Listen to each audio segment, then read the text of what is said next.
講啦。阿慧玲咧，好正啊！寫英就咧前邊見佢咧就寫啲櫻花。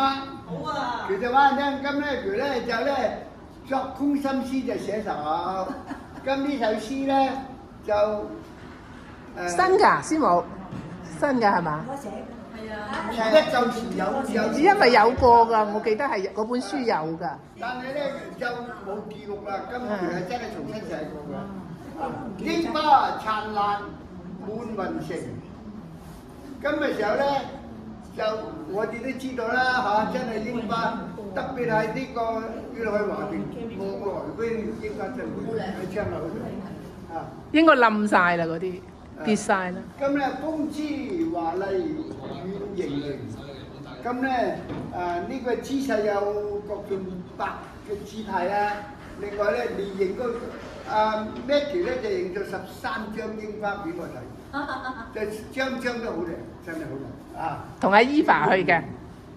有宮粉啦，有嫣紅啦，各種體態咧就啲花係咪嬌咧，我就唔知道啦，但係都係有軟有硬，有各種花神。有單托雙托。但係咧最後嗰句咧就最好啦。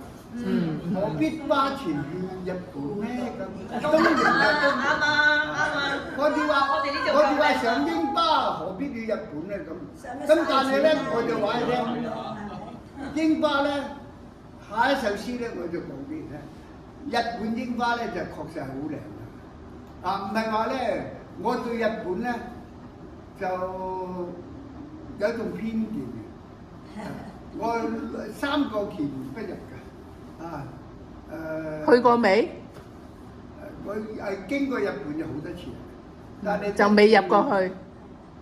真正嘅日本專程旅遊咧就比較少啲。我都冇入過去，我就係喺個機場度踎過。咁啊！突然間咧，個書字咧就啱啱食餅個書字，突然間睇見個餅乾盒有個書字。寫過啦，老師。真係寫過。寫過。咁佢自己寫過。係啊。你又係食嘢好騷咁，你寫。響。咁我啊真係成日睇住個餅乾罐嚟寫啦。上次都係好。係啊，寫過啦。咁我寫過個餅乾罐嚟寫過，今日寫過次啊。第3次啦，老師。第3次啦。第3次。係啊，依個課室2次，嗰個課室1次。好嘅，好。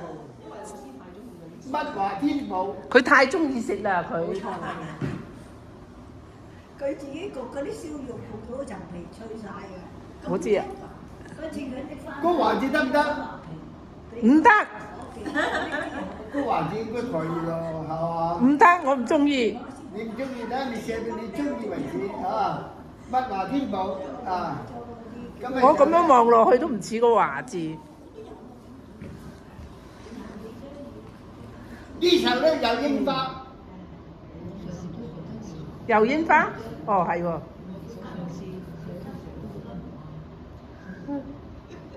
呢首櫻花咧就話俾大家聽咧，就係明朝嗰宋年寫嘅。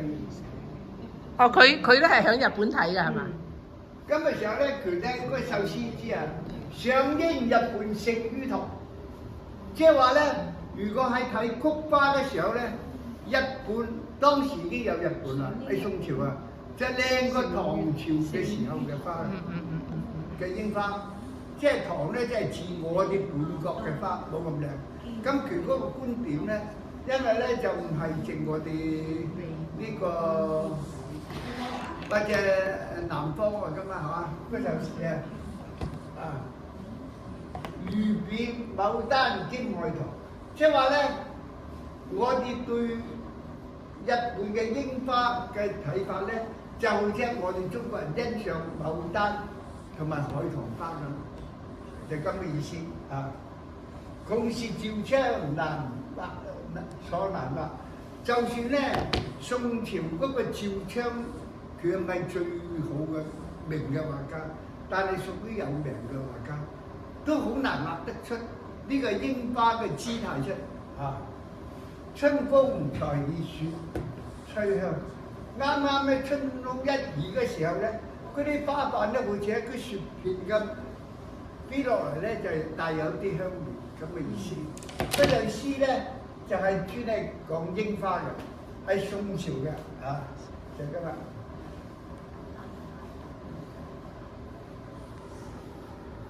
還有咧淡薄高雅，個高字咧可能我寫完之後發現咧，嗰度係撥咗啲嘅，應該窄少少。